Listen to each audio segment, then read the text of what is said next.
हर्षित landmark, सपनों का घर जैसा आप चाहते हैं हम बनाते हैं। 1, 2 एवं 3 BHK ready position flats. Call 9826। Lakhimpur Kheri में हुई हिंसा के मुख्य आरोपी आशीष मिश्रा को 3 दिन के पुलिस रिमांड पर भेजा गया। हालांकि पुलिस ने 14 दिन की रिमांड मांगी थी। 12 से 15 अक्टूबर तक आशीष अब पुलिस रिमांड में रहेंगे। वहीं पुलिस ने एक लाइसेंसी राइफल और पिस्टल को जब्त किया है, जिसे फॉरेंसिक जांच के लिए भेजा गया है।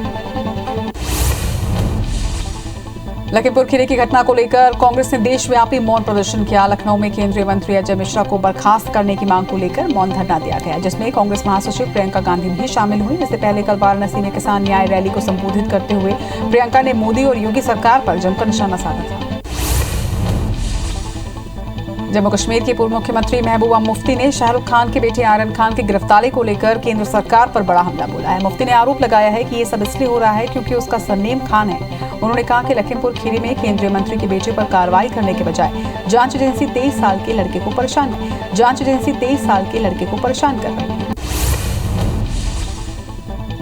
केंद्रीय गृह मंत्री अमित शाह ने आज कोयला और बिजली मंत्रालय के प्रभारी अपने कैबिनेट सहयोगियों से बैठक की। बता दें कि बिहार, यूपी, दिल्ली, पंजाब, राजस्थान, केरल समेत कई राज्यों ने कोयला की कमी की शिकायत की है। आरएसएस प्रमुख मोहन भागवत ने उत्तराखंड के हल्द्वानी में आरएसएस कार्यकर्ताओं को संबोधित किया। इस दौरान उन्होंने कहा कि जो हिंदू शादी करने के लिए अपने धर्म को बदल रहे हैं वे बड़ी गलती कर रहे हैं। उन्होंने कहा कि ये सब छोटे निजी स्वार्थ के लिए हो रहा है। हिंदू परिवार भी अपने बच्चों को अपने धर्म और परंपराओं को लेकर गर्व करना नहीं सिखा रहे।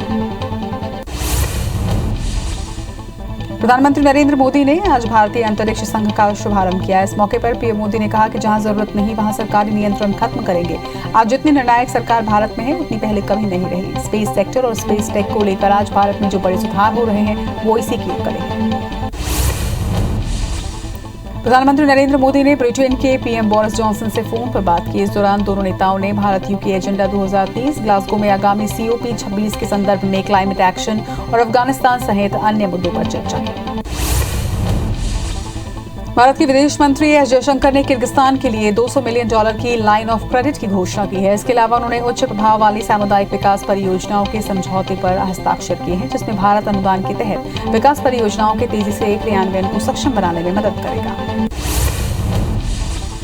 100 करोड़ की वसूली मामले में सीबीआई ने महाराष्ट्र के पूर्व गृह मंत्री अनिल देशमुख के नागपुर स्थित कुछ ठिकानों पर रेड की है। सीबीआई की 5 सदस्यों की टीम अनिल देशमुख के घर और कुछ दफ्तरों पर कार्रवाई की। ये भी जानकारी सामने आ रही है कि अनिल देशमुख के बेटे ऋषिकेश देशमुख के खिलाफ अरेस्ट वारंट भी जारी हुआ है।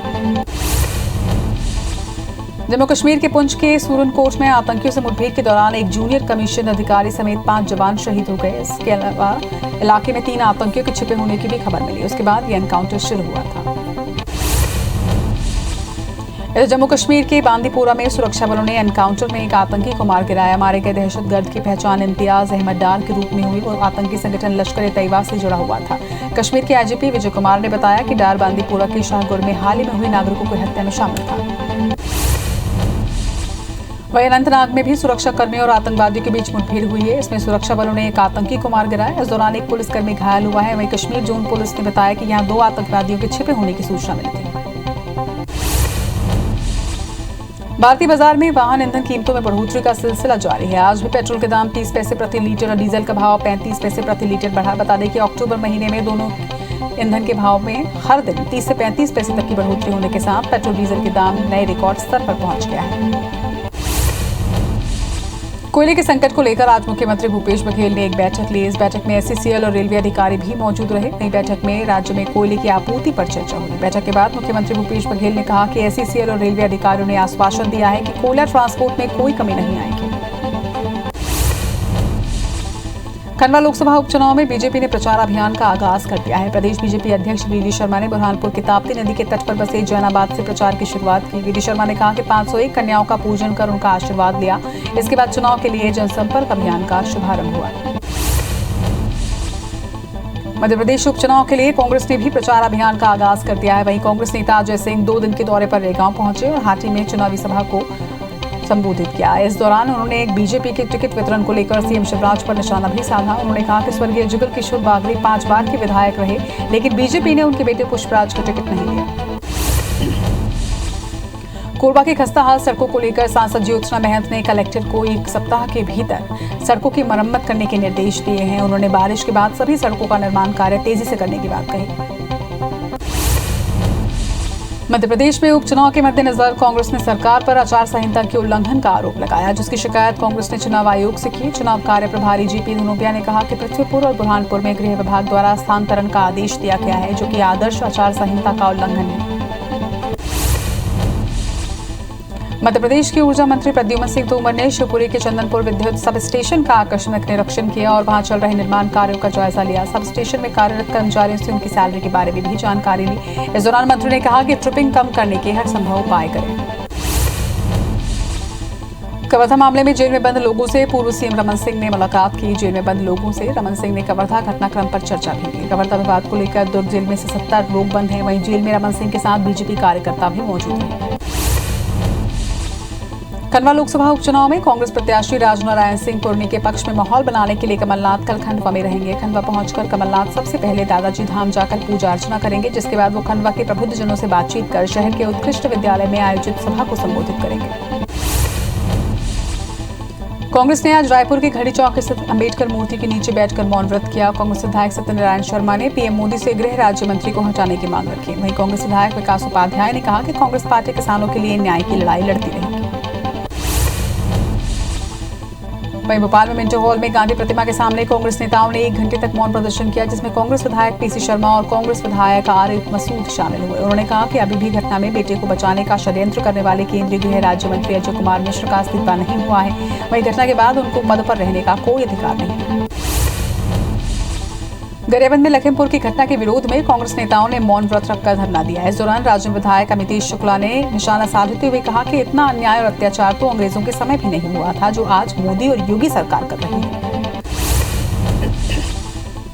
कवर्धा में कर्फ्यू लगे होने की वजह से विश्व हिंदू परिषद, सर्व हिंदू समाज और दुर्गा वाहिनी के सदस्यों ने लोहारा, पंडरिया, कई कुंदुर, बोला, पिपरिया, दशरंगपुर, चिल्फी, पोड़ी और पांडला तराई में धरना प्रदर्शन किया और गिरफ्तारियां भी दी। प्रदर्शनकारियों ने कलेक्टर और एसपी के निलंबन के साथ ही मामले की न्यायिक जांच के लिए राज्यपाल के नाम एक ज्ञापन सौंपा।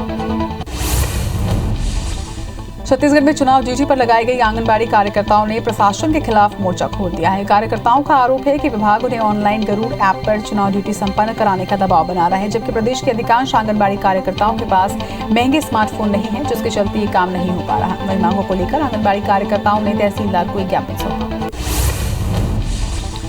महासमुंद में बीजेपी ओबीसी मोर्चा की जिला कार्य समिति की बैठक में शामिल होने आए बड़े नेताओं ने पत्रकार वार्ता में बताया कि पिछड़ा वर्ग के लिए प्रधानमंत्री मोदी ने बहुत ही अच्छे कार्य किए हैं। उन्होंने पीएम मोदी को 27% आरक्षण लागू करने पर धन्यवाद दिया। साथ ही राज्य की कांग्रेस पर जमकर निशाना भी साधा।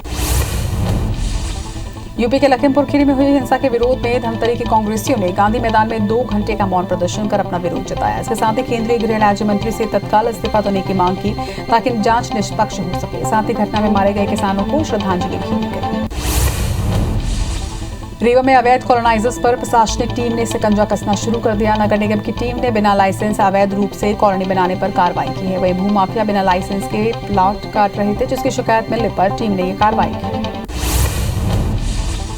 मध्य प्रदेश में प्राथमिक शिक्षक भर्ती परीक्षा अब अगले साल होगी। कोविड के कारण पिछले साल भी परीक्षा नहीं हो पाई थी और अब इस साल भी नहीं होगी। पीईबी ने परीक्षा की तारीख घोषित कर दी है। अब प्राइमरी शिक्षक भर्ती परीक्षा 5 मार्च 2022 में होगी। इस परीक्षा के लिए प्रदेश के 6 लाख अभ्यर्थियों ने आवेदन किया है। महासमुंद में पूरे प्रदेश के लगभग 400 राइस मिलर्स ने शासन की धान उठाव नीति के खिलाफ बैठक की। बैठक में यह निर्णय लिया गया कि जब तक ऑटो देयों को निरस्त नहीं किया जाएगा, तब तक कोई भी राइस मिलर धान नहीं उठाएगा।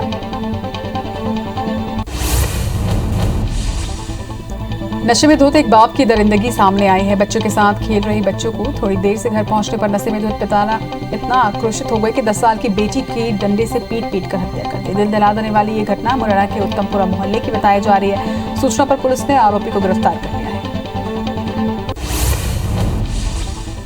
मंडला में कान्हा टाइगर रिजर्व स्थित मनोहरपुर गांव के नाले में बाघ के शरीर के कुछ हिस्से बरामद हुए। मामले में पुलिस ने 3 लोगों को गिरफ्तार किया है। वही बाघ जिस अवस्था में मिला है, इससे ये लग रहा है कि धारदार औजार से उसे काटा गया। फिलहाल वन विभाग की टीम मामले की जांच कर रही है। छिंदवाड़ा के कोलिया में सराफा व्यापारी की गोली मारकर हत्या करने वाले आरोपियों को पुलिस ने गिरफ्तार कर लिया है। इसके साथ ही पुलिस ने आरोपियों से लूट के जेवर भी बरामद कर लिए हैं। एसपी ने प्रेस कॉन्फ्रेंस कर इसका खुलासा किया। बाटापारा में एक अंधे कत्ल का पुलिस ने खुलासा किया है। पुलिस ने हत्या के आरोपी को, मृतक की मौसी और उसके देवर को गिरफ्तार किया है। पुलिस ने बताया कि मृतक युवक अपनी मौसी के साथ रहता था और नशा करने के लिए पैसे नहीं देने पर मौसी से मारपीट भी किया करता था। इसी से तंग आकर उसने अपने देवर और उसके दोस्तों के साथ मिलकर हत्या कर दी। नरसिंहपुर के सुआतला थाना क्षेत्र में 10 दिन के अंदर 2 नरकंकाल मिलने से सनसनी फैली हुई है। कुछ दिन पहले नर्मदा नदी के सतधारा पुल के पास नरकंकाल मिला था, वहीं फिर से आज देवली गांव के पास एक मानव कंकाल मिला। इसकी सूचना मिलने पर पुलिस मौके पर पहुंची और कंकाल को कब्जे में लेकर जांच शुरू कर दी। राजीव के गोरा नवापारा में बहू पर जानलेवा हमला करने वाले जेठ को पुलिस ने गिरफ्तार कर लिया है। आरोपी वामन चक्रधारी ने 10 अक्टूबर को घरेलू विवाद में अपनी बहू पर हमला कर उसके 2 साल के बेटे नैतिक को लेकर भाग गया था, लेकिन साइबर सेल की मदद से ट्रेस कर पुलिस ने उसे धर दबोचा। खरगोन कोतवाली पुलिस ने फरार इनामी बदमाश अफजल को गिरफ्तार कर लिया है, जिसे थाने से जुलूस निकालकर कोर्ट में पेश किया गया है। एसपी सिद्धार्थ चौधरी ने बताया कि कुख्यात बदमाश अफजल 2018 से फरार चल रहा था। आरोपी पर 15 से अधिक मामले दर्ज हैं।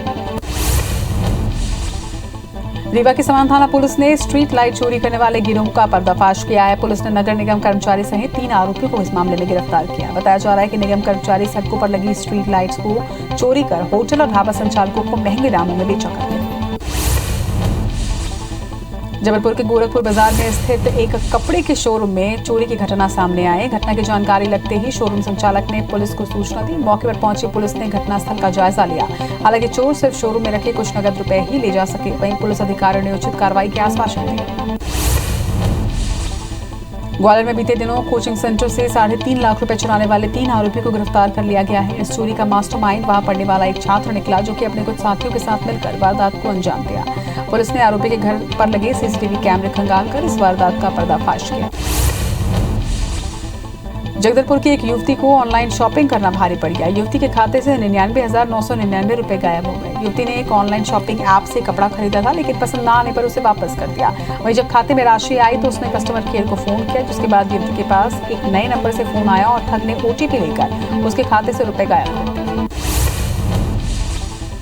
ग्वालियर में ज्वेलरी शॉप पर काम करने वाले नौकर ने 20 लाख का सोना लेकर वहां से फरार हो गया। मालिक ने उसे गहनों पर सील लगाने के लिए दिया था, लेकिन नौकर जेवर लेकर ही भाग निकला, जिसके बाद दुकानदार ने इसकी शिकायत पुलिस में की। वहीं पुलिस ने मामला दर्ज कर जांच शुरू कर दी। बलरामपुर जिले की रामानुजगंज पुलिस ने 13 लाख के अवैध शराब को न्यायाधीश के सामने नष्ट किया। जनवरी में पुलिस की टीम ने एक ट्रक से 691 पेटी शराब जब्त किया था, जिसकी कीमत 13 लाख रुपए थी। इस शराब को किसी को नहीं दिया जा सकता था और रखना भी ठीक नहीं था, इसलिए पुलिस ने इसे नष्ट कर दिया। राजधानी भोपाल में तंत्र मंत्र के नाम पर ठगी करने वाले 6 आरोपियों को पुलिस ने गिरफ्तार किया है। सभी आरोपी खुद को उज्जैन के सिद्ध बाबा बताकर लोगों को अपनी बातों में फंसाते थे और ठगी कर भाग जाते थे। ठगों ने भोपाल और रायसेन में इस तरह की वारदातों को अंजाम दिया। वहीं पुलिस ने बदमाशों पर 30,000 रुपए का इनाम भी रखा। धमतरी में शादी का झांसा देकर नाबालिग से दुष्कर्म करने का मामला सामने आया। घटना 26 सितंबर की है। आरोपी ने नाबालिग को बहला फुसलाकर रायपुर ले आया और उसके साथ दुष्कर्म की घटना को अंजाम दिया। फिलहाल शिकायत पर पुलिस ने आरोपी को गिरफ्तार कर जेल भेज दिया है। इंदौर की विजयनगर पुलिस ने सोशल मीडिया पर फर्जी आईडी बनाकर युवतियों को ब्लैकमेल करने वाले आरोपी को गिरफ्तार किया है। आरोपी पहले गेमिंग ऐप पर लड़कियों से बातें करता था, फिर उनसे दोस्ती कर उन्हें फंसा लेता था। 2 युवतियों ने उसके खिलाफ बयान भी दर्ज करवाया है। सरगुजा के सीतापुर में एक निर्माणाधीन मकान को दबंगों ने गुंडागर्दी करते हुए JCB से तोड़ दिया और आगे निर्माण कार्य नहीं करने की धमकी दी। वहीं पीड़ित पक्ष की शिकायत पर पुलिस ने मामले में जांच शुरू कर दी है। मकान तोड़ने वालों पर कड़ी कार्रवाई करने की बात कही। उमरिया में ट्रेन से कटकर एक भालू की मौत हो गई है, जिसकी सूचना मिलते ही वन विभाग की टीम मौके पर पहुंची और उसका अंतिम संस्कार किया गया। बता दें कि जिले में से होकर गुजरने वाली SECR की रेल लाइन वन्यजीवों की असमय मौत का कारण बन रही है। अब तक बाघ समेत दर्जनों दुर्लभ वन्यजीवों की मौत ट्रेन से कटकर हुई है। रीवा के भाटी गांव में क्यूटी नहर फूटने से किसानों के खेतों में पानी भर गया। इससे धान समेत कई अन्य फसलें भी खराब हुई हैं। नहर फूटने के 24 घंटे बाद भी प्रशासनिक अमला मौके पर नहीं पहुंचे, जिससे किसानों में रोष व्याप्त है। वहीं किसानों का कहना है कि नहर काफी पुरानी है और आज तक इसका मेंटेनेंस कार्य नहीं करवाया गया, जिससे नहर फूट गई। आगरमालवा की कृषि उपज मंडी में सोयाबीन की जमकर आवक हुई है, जिससे 2 किलोमीटर तक ट्रैक्टरों की लंबी कतार लग गई। इसकी वजह से जाम की स्थिति यहां पर निर्मित हुई। वहीं सोयाबीन की बंपर आवक देखकर आने वाले त्योहारों में अच्छा व्यापार चलने की उम्मीद में व्यापारियों के चेहरे खिले। गरियाबंद में इन दिनों नवरात्र की धूम है। देवी स्थलों और पंडालों में दर्शन के लिए श्रद्धालुओं की भारी भीड़ उमड़ी है। वहीं जतमई देवी मंदिर में दूर दूर से श्रद्धालु पहुंचकर मां की पूजा पाठ कर रहे हैं। बता दें कि यहां पर 441 ज्योति कलश प्रज्वलित किए गए हैं। आगरमालवा में विशाल चुनर यात्रा का आयोजन कर प्राचीन मां तुलजा भवानी माता मंदिर में भक्तों द्वारा मां भवानी को चुनर चढ़ाई गई। चुनरी यात्रा नगर के प्रमुख मार्गों से होती हुई मां तुलजा भवानी मंदिर पहुंची। चुनरी यात्रा में नगर के सैकड़ों लोग बैंड गरबा खेलते हुए इस यात्रा में शामिल हुए।